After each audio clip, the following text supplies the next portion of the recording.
much for the organizing committee and the Kafr Sheikh University for the kind invitation I received to attend and share with you what is happening nowadays with hydrogen and what are the potential rules of hydrogen in the future. Just to let you know from where I am coming from, this is Brunel University. Where is the point? Okay, this is Brunel University in London, and it is based Uxbridge, where it is established in 1966. We are hosting about 15,000 students from 100 countries worldwide. We have 3 colleges. I am based College of Engineering, Design and Physical Sciences, as well as the university have 5 research institutes, and I am affiliated with Institute of Energy Future. Under College of Engineering, Design and Physical Sciences, we have different departments. I am based Electronic and Electrical Engineering Department. Under the department, we have research centers, and my power engineering group, we have Brunel is the Interdisciplinary Power System Research Center. This is just give you idea about all of our different activities. Green science, this means national and international projects which are currently working on them. During the last 3 years, our income as a research center is 3 million sterling pound as a research income. To introduce the topic, there is nothing new with the hydrogen. We have it in our life, but we start focus on the hydrogen due to the expansion of renewable energy worldwide, and at the same time we have concern regarding the future of the natural gas supplies. Nowadays, 95% of the hydrogen, and this is based on 2020 statistics, is produced by the fossil fuels. And as you hear, the climate change problem, including the recent COP27, we need to solve the global warming problem. And as you know, the problem is only 1.5 centigrade. If this happens, we have consequences, disasters worldwide. And maybe you can see this is not the weather in Egypt in December, and already in the UK now we have a very heavy snow for 3 days, which should happen in late January or February. It's happening now. So clear signs now we have global warming problems. So to start working on the energy transition and consider the hydrogen on board, we need to deal with the hydrogen in 2 different aspects. First, to be produced at scale and at the same time rules of the hydrogen in the future. The different topics in my presentation today, just very briefly to answer why hydrogen is important now, and then go through the world energy transition outlook, hydrogen outlook, how the low carbon hydrogen is being produced, what are the risks, what are the different dependencies, and then give you a brief idea about how we will store it, transmit it, distribute it, and ending the presentation with the potential rules of hydrogen in the future, including the key challenges which we will face, and then to conclude my presentation. So, why hydrogen? Very simple answer for this. You can see the different properties of the hydrogen concluded in this table compared with the natural gas. Hydrogen has very big advantage that the hydrogen contains more energy per unit mass compared with the natural gas and gasoline, which means with the same volume we can have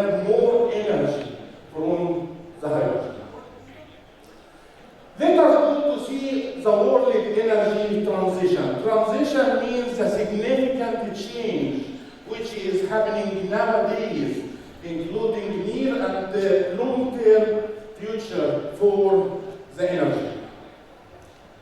This is just to share with you some statistics from the arena, and here we can see what is happening for the share of renewable energy in the worldwide generation capacity in percentage, and we can see in 2020 we have about 260 gigawatt additional capacity added to the worldwide capacity. And this is about 50% more from what was happening in 2019.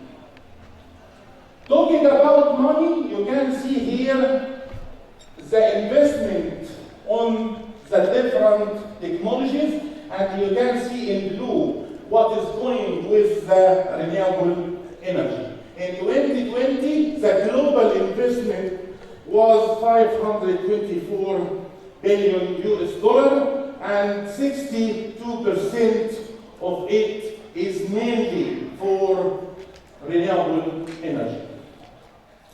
If we will see the share of this 62%, here's the different technologies of the renewable energy. So you can see now solar energy start to compete with the wind. So in 2020, 47% of this additional capacity was solar and 47% was wind.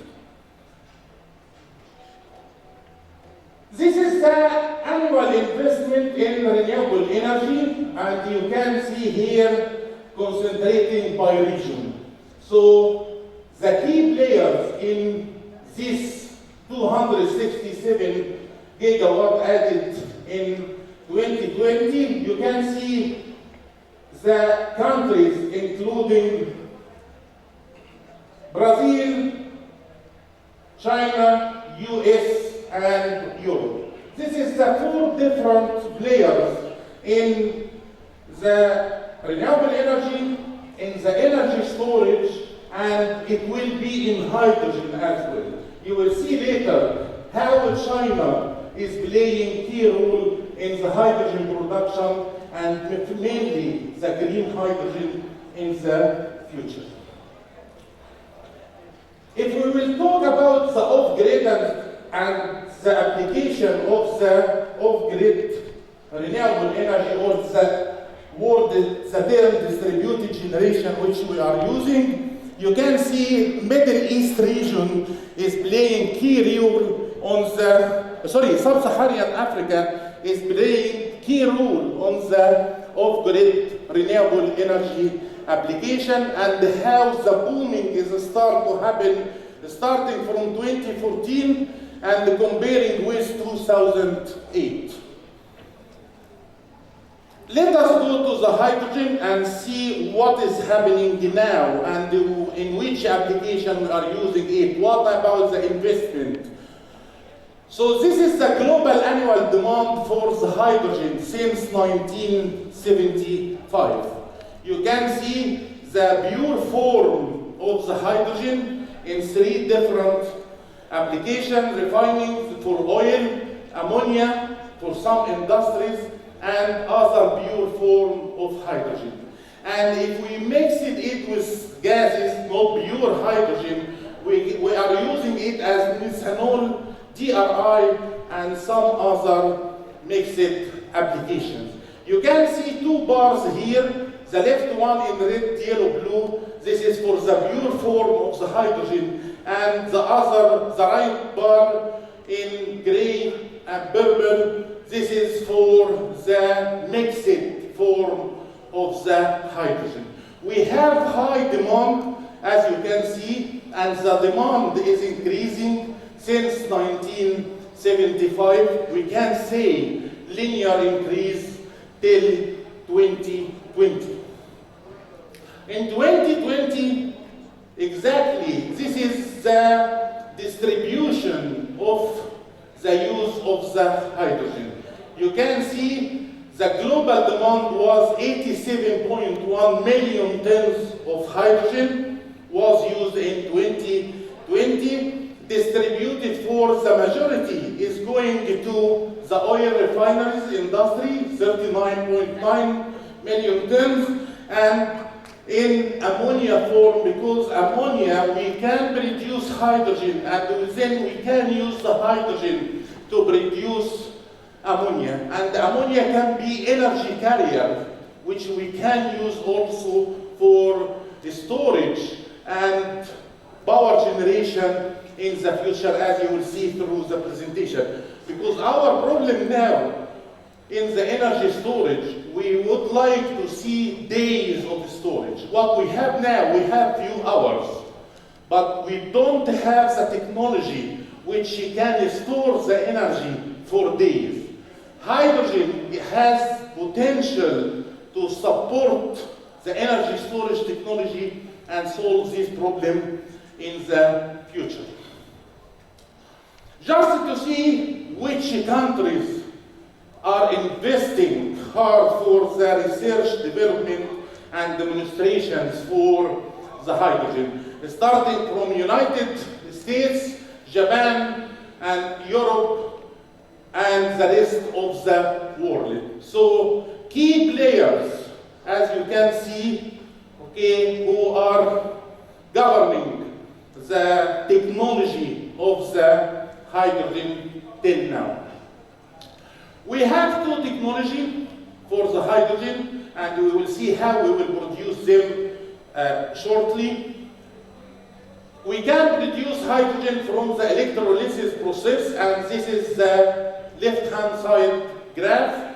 And for the right-hand side graph, we can produce it from the coal or the natural gas. And this is what we are doing now. We are producing hydrogen from fossil fuels. And this is what we don't need in the future. So you can see how the hydrogen production for the application, different applications for industry, for transportation, and mainly vehicles, for gas grid injection, for electricity storage and heat. So you can see again, there is that huge demand coming to use the hydrogen in the different application, mainly from the electrolysis process. But if you will talk about hydrogen from fossil fuels, this is mainly and major for industry.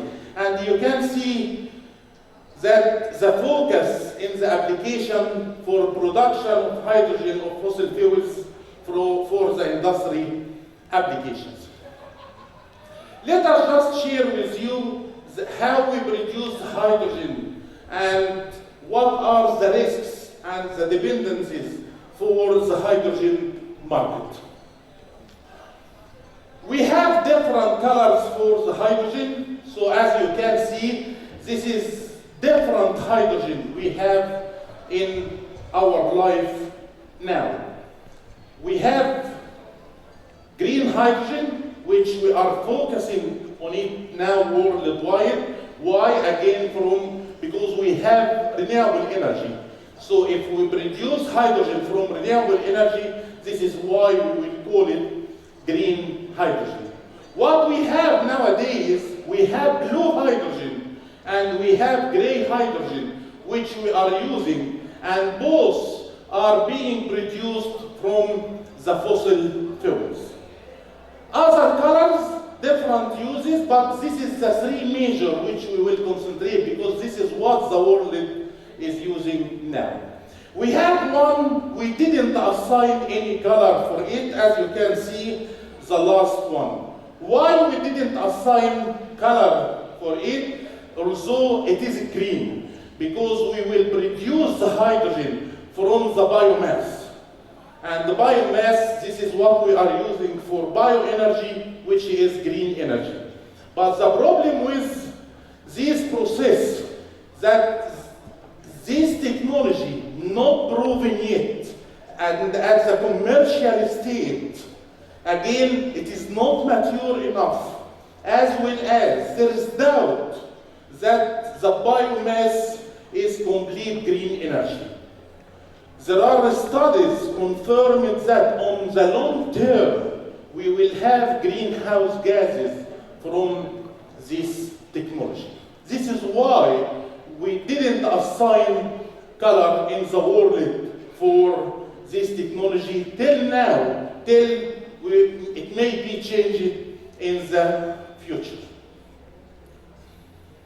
So the three colors which we will focus on them, gray, blue, and you can see on the left-hand side, we are producing them from the fossil fuels, which may be natural gas, may be coal, and then we can have the blue hydrogen, but to produce blue hydrogen, which have minimal carbon emission, you need carbon capture and storage technology. Sorry, because is there any pointer for this?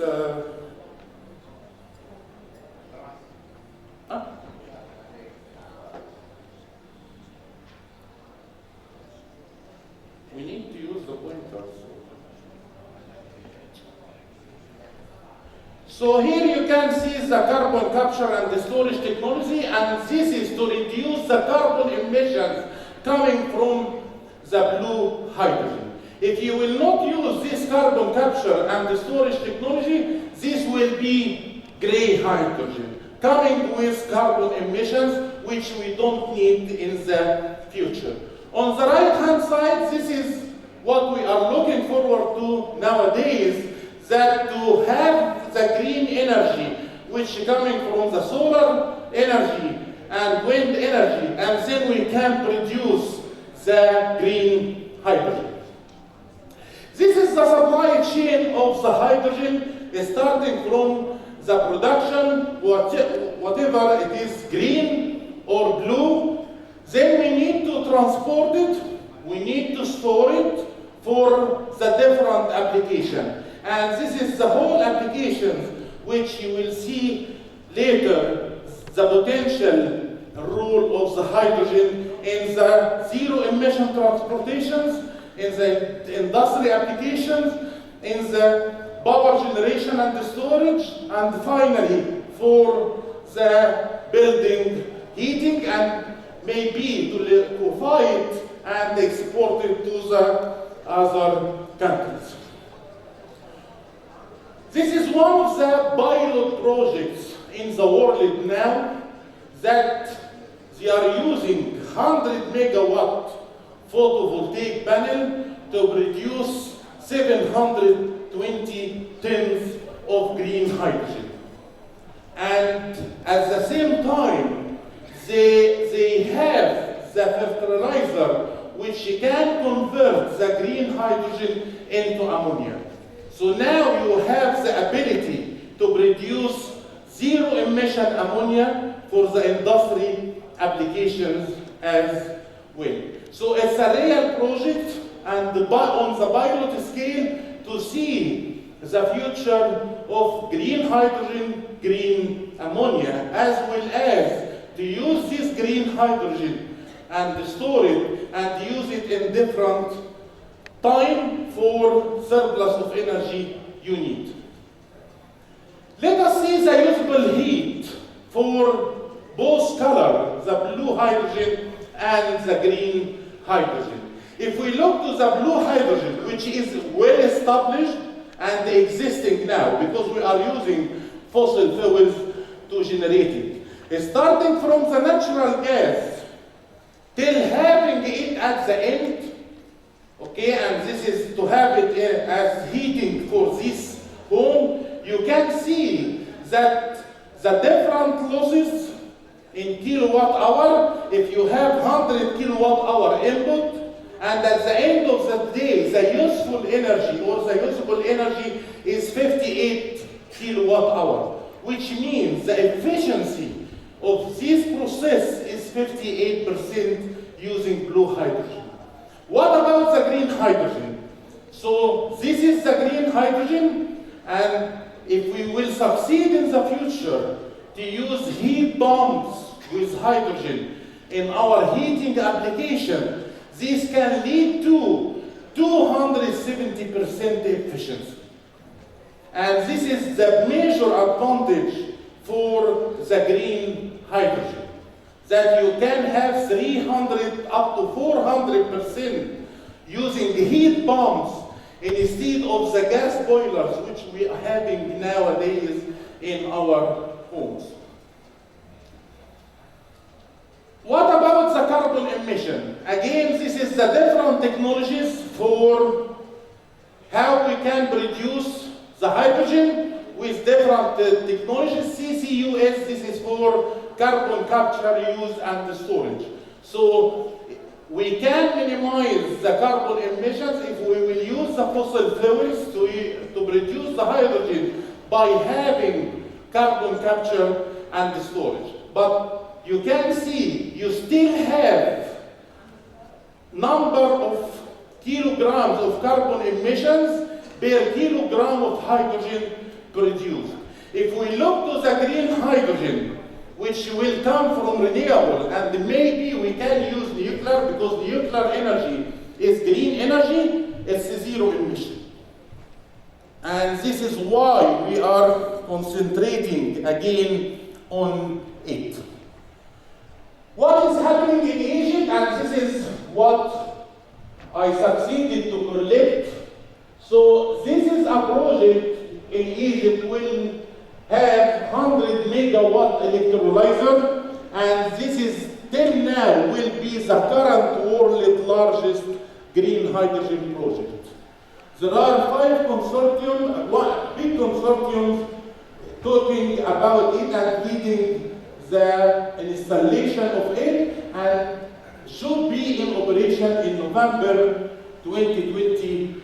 I don't know if it is in operation or not, but the big advantage of this project, if you can see, to make it green, the power which supply the electrolyzer coming from this truck, which is US plug power truck.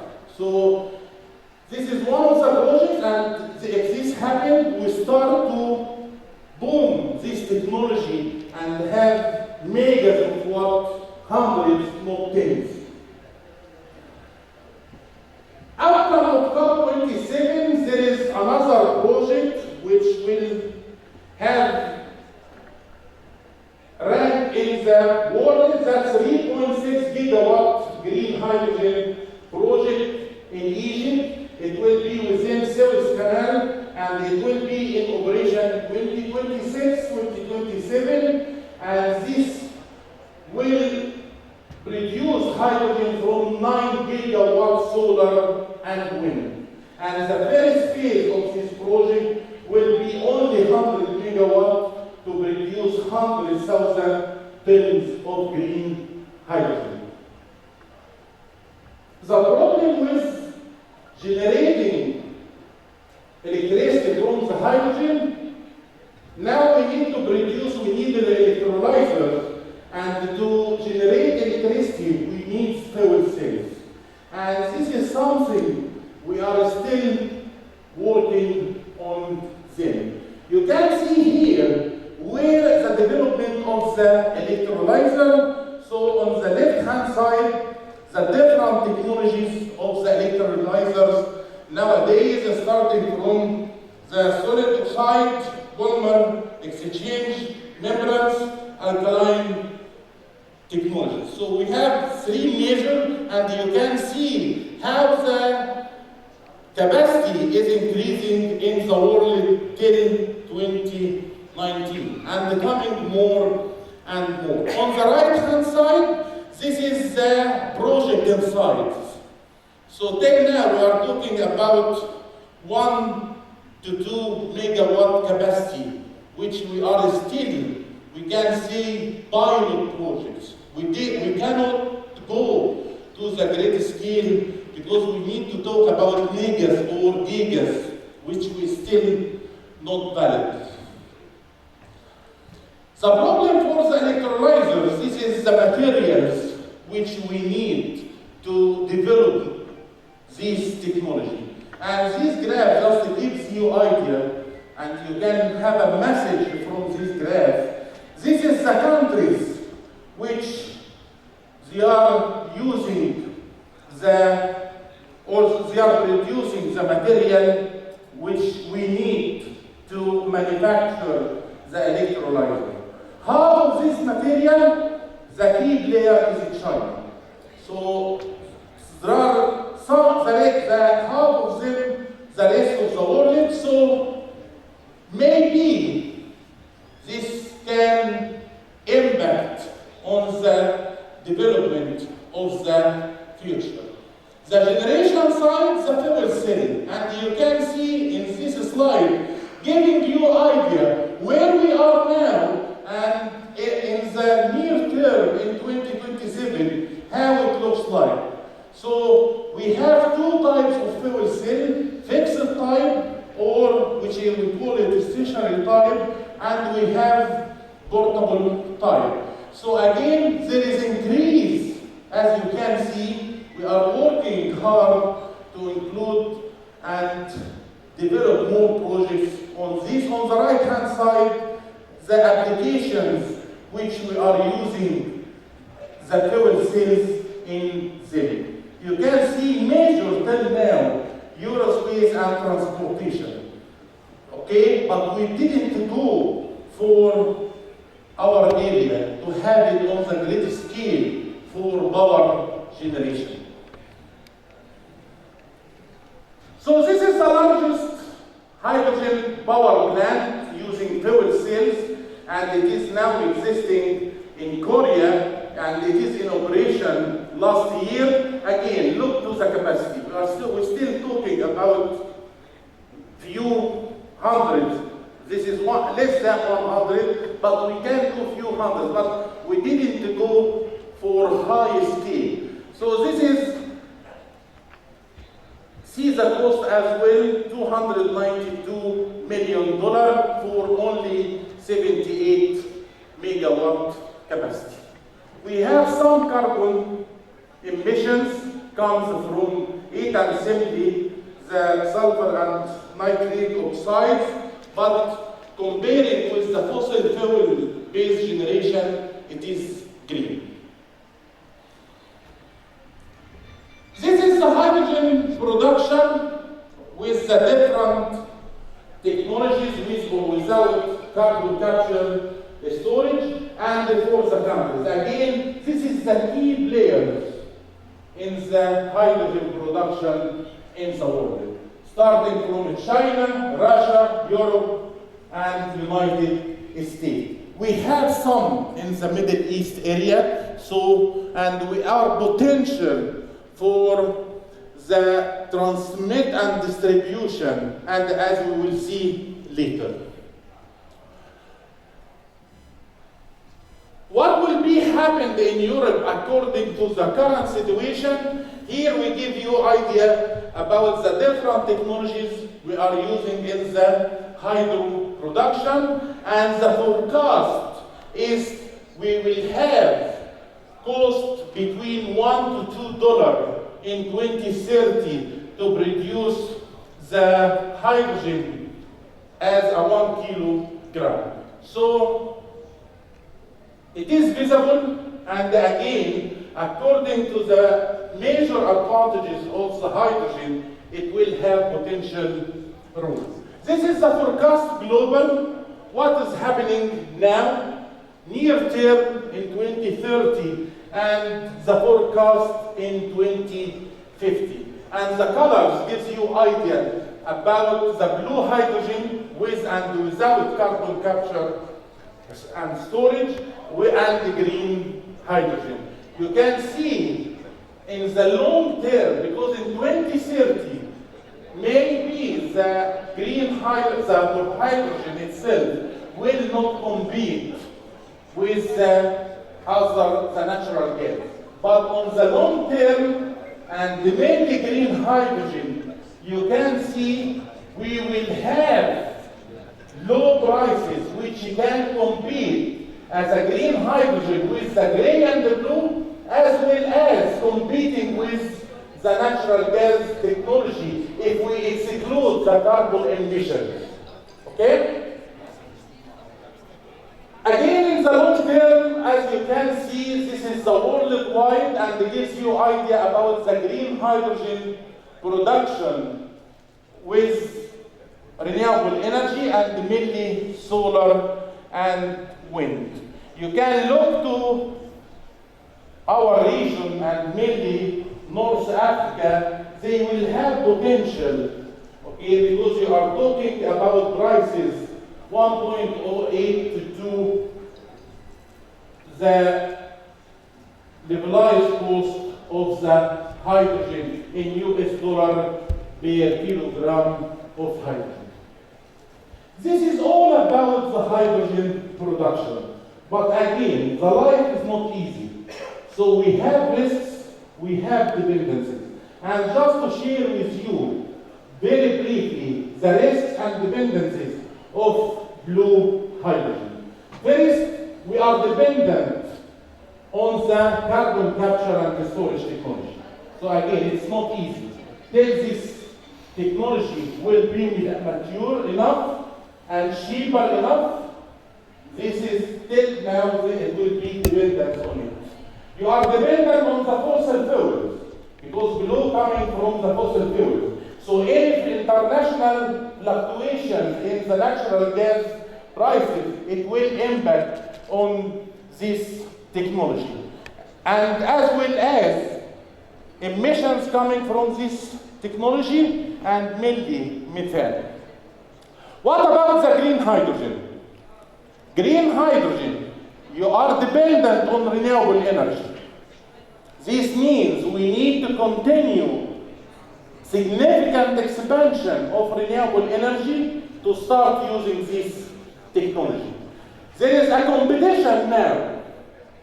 When we produce hydrogen from renewable energy and produce energy from the hydrogen, or when we will use direct power generation from renewable energy. So there is a hidden competition in place. Again, we mentioned the electrolyzer. So you are dependent on the material supply. So if there is any gains in this area, it will be a problem, as well as access to sufficient water supply, sufficient waste management systems, together with availability and access to renewable energy. And this will lead to what will be happening with the environment impact on this situation. Going wider and looking to the overall supply chain, not only the production, till the end user, we have risks and dependencies as well. So there is a competition between blue and green, as we mentioned earlier. So till now, blue is cheaper, but we look forward to make the green cheaper. As we see, there is evidence on the long-term plan, it will be cheaper. Market and regulation, safety, and public trust. Again, we need standards, okay? We need awareness for the people. Skills gap, till now, due to this technology is emerging, we don't have enough skilled people to work on this technology. So again, training and all of this can help in the future. Resources efficiency and embodied carbon in infrastructure. Atmospheric greenhouse effect of hydrogen leakage. It is green, but the UK government just recently published a study that the leakage of the hydrogen will lead to long-term, indirect, linear impact on the greenhouse gases and in the carbon emission. So now there is a concern which all countries or the world need to dig and investigate what the UK got in their recent studies. Global production and use of hydrogen and the international Trade, again, we need to work on declining the cost of renewable energy power generation, especially solar and wind, more and more in the future, because this will help to let the green hydrogen compete with the blue and the gray, as well as the natural gas. Cost uncertainty of hydrogen imports and emission uncertainty of hydrogen imports, and mainly due to the lack of the standards till now. We don't have any guidance, any standards regarding the hydrogen itself. This is all about the hydrogen production. Now we will go to the next stage, which regarding the storage, transmission, and distribution. We can see here the different stages: collection, transmission, distribution, till the end user, which is the demand. And you can see circles in colors, and this is which form of the hydrogen we are using. Yeah, starting from the hydrogen gas, we may go for liquid hydrogen, because till now there is no evidence when we deal with the hydrogen on the power generation scale as a gas or as a liquid. Still, we are working on it. So you can see different colors appeared on the transmission and distribution stages. We may deal with it as ammonia, so we will convert the hydrogen to ammonia, deal with the transmission, distribution, storage, and then when we need generation, we be back to hydrogen to use fuel cells to generate electricity. And finally, the liquid organic hydrogen carrier. We have organic carriers for the hydrogen. We may use it as well. For the storage itself, there is evidence that we can use a storage tank to store the hydrogen, but this is available for the short-term, small-scale storage. But what we are looking forward to on the energy storage or on the grid scale, we need long-term period for storage. So this will lead us to go for geological storage, which studies prove that this is the best option to deal with the hydrogen for higher capacities and long-term storage. What about the transmission and distribution? We have three options: compression, liquefaction, or incorporation of the hydrogen into larger molecules that can be more readily transported as liquid. So at the end of the day, gas or liquid, compressed or not compressed, all of these options, we can deal with it on the transmission and distribution scale. One of the options which is being studied, that we can inject the hydrogen in the existing gas infrastructure. And this is what is called blending hydrogen in existing, or hydrogen blending. So why we are looking to this option? This is some statistics, gives you idea about the existing worldwide gas infrastructure. So we have 3 million kilometers of natural gas transmission pipelines. We have almost 400 billion cubic meter of underground storage capacity, and for the international shipping as liquid as well. So this is the option now which can boost the development of the hydrogen technologies. But we have tolerance for the existing elements of the natural gas. And this tolerance gives you idea about how we can blend the hydrogen in the natural gas infrastructure, starting from the transmission till we are reaching to the end user. But we are very limited, and we can see what are the countries, again, start to think in this option to inject the hydrogen in the existing gas infrastructure. And at the same time, we are limited, as I mentioned, that this asterisk, you can see the limitation of it. They reached that they cannot inject more than 2% of hydrogen in the existing gas infrastructure. Some other countries start to think to inject between 4 and 6%. It's not a big deal, but it's an option to let the market penetrate of the hydrogen. Again, if you are talking about leaving the blending option and investing on new hydrogen transmission and distribution infrastructure, this is how we can deal it. That again, we can liquefy it to have it as a liquid and inject and ship it or use through pipes.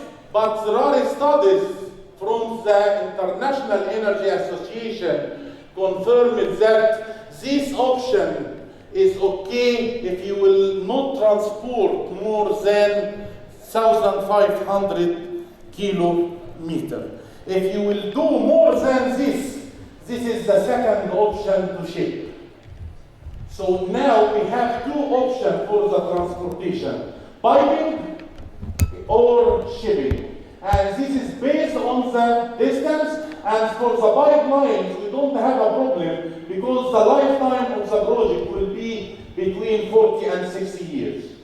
So we solved now the problem of the transportation with different options ready to let the hydrogen compete in the future.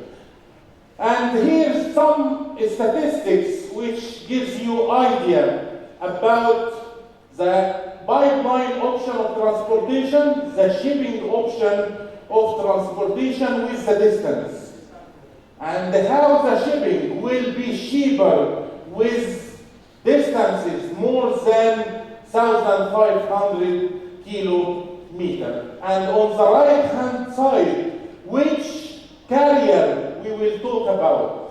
So are you talking about ammonia? Will you talk about organic hydrogen, or will you talk about liquid option? Before last, we know everything now about the hydrogen. What are the potential rules of the hydrogen in the future? This is how we are thinking with the hydrogen in the future, and you can see at the end of the day, you may have it on the transportation scale for building, heating. Please, 2 minutes. Okay, for building application, heating applications, or for industry. I forgot 12 o'clock. So you can see that for transport, we can have it, aviation, shipping, heavy goods vehicles. We have fuel cells for base transportation now, so we don't have a problem to have fuel cell airplane in the future. It is evidence that we can have it. This is the first ship in the world in London, and this is based hydrogen. So it is powered completely by home from electricity from the utility. But to make green home, you can ignore this electricity, and this is one of the dreams that it will be fully dependent on hydrogen. So you will have only to supply the home with hydrogen. And the home has fuel cell inside the home to generate the required electricity for the home. So this is the future for the hydrogen.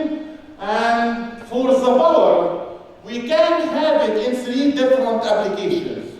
Again, medium to long term, because this is our problem, we don't have any energy storage technology for hours today. And we can have it as dispatchable low carbon electricity generation. Natural gas is the option for the dispatch generation, but in the future we can have the hydrogen. How? There is the concept is there that the same turbines, we can run it with hydrogen, not with gas.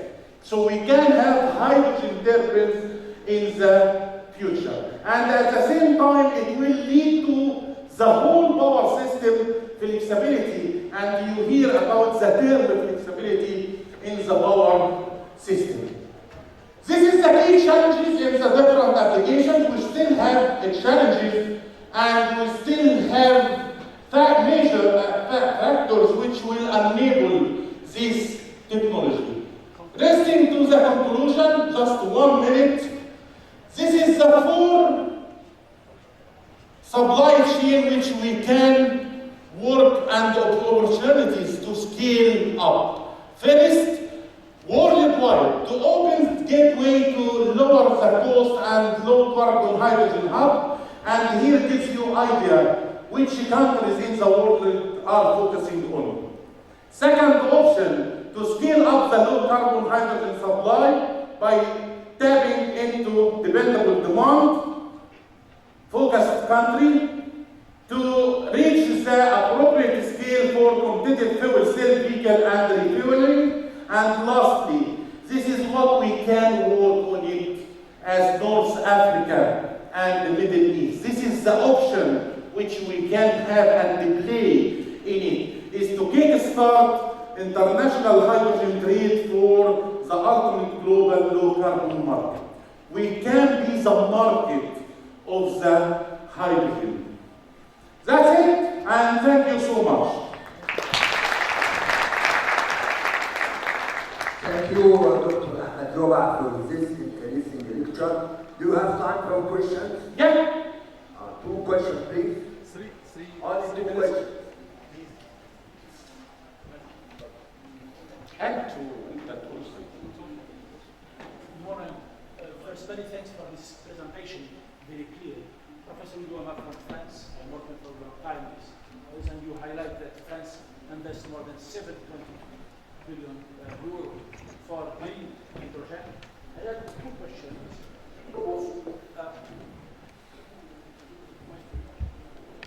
Can I hear me? roaming by. Thank you. Professor Zobaa from France. I'm head director in CNRS, Center of Research, of Scientific Research. And of course, this is what you highlight. Hydrogen is really for me the future. Because Sharm conference again highlight this opportunity. I have 2 questions. The first is more scientific. I am from control background point of view. We have 2 problems concerning green hydrogen. The resilience. The resilience with respect to availability of energy at any time because of intermittency of solar and wind energy, and of course accept efficiency. And the second question is political. I am also from Algeria. Then you know that, and you highlight this. We have big opportunity to have this, to export the hydrogen. And they have just one plenary session in the south of Algeria concerning this. Morocco and Algeria, they are not good on only in football, they are not good. So in Algeria, the problem is, in fact, it's very expensive compared with liquefied natural energy. You can think about 12 times. The question is, Europe must be ready to pay this financial budget. If not, we can taste it. Not for Egypt, not for Algeria, not for Morocco. Thank you. So I had a chat regarding the resilience in the morning regarding. So again, the concept is there, yeah, but there are still many things to do to confirm and to have it. I'm talking as a power engineer, I'm talking on the power generation side and energy storage, but I generalize my presentation to give you idea about all the applications. On the power generation, it is visible, but we cannot confirm till now with what we have from the technologies that we can go further and to have what we are talking about, 1 to 2 megawatts. Again, we have many things in the power system. Yeah, you have here the stability, you have the security, many things. Hydrogen, according to its advantages, it will help. And on the pilot scale, it succeeded. But yes, very, very expensive technology now. And I shared with you that Europe is working hard. We have in the UK hydrogen strategy for 2050. So we have our plan, what we are doing in the near term till 2050. The idea of the hydrogen boilers, for example, it is there, okay? And you may hear we are doing many things. You know, in the UK, we have by 2033, 100% electric cars. Okay, for 2026, all the gas boilers will be changed in all homes of the UK. We are preparing for the long-term hydrogen use.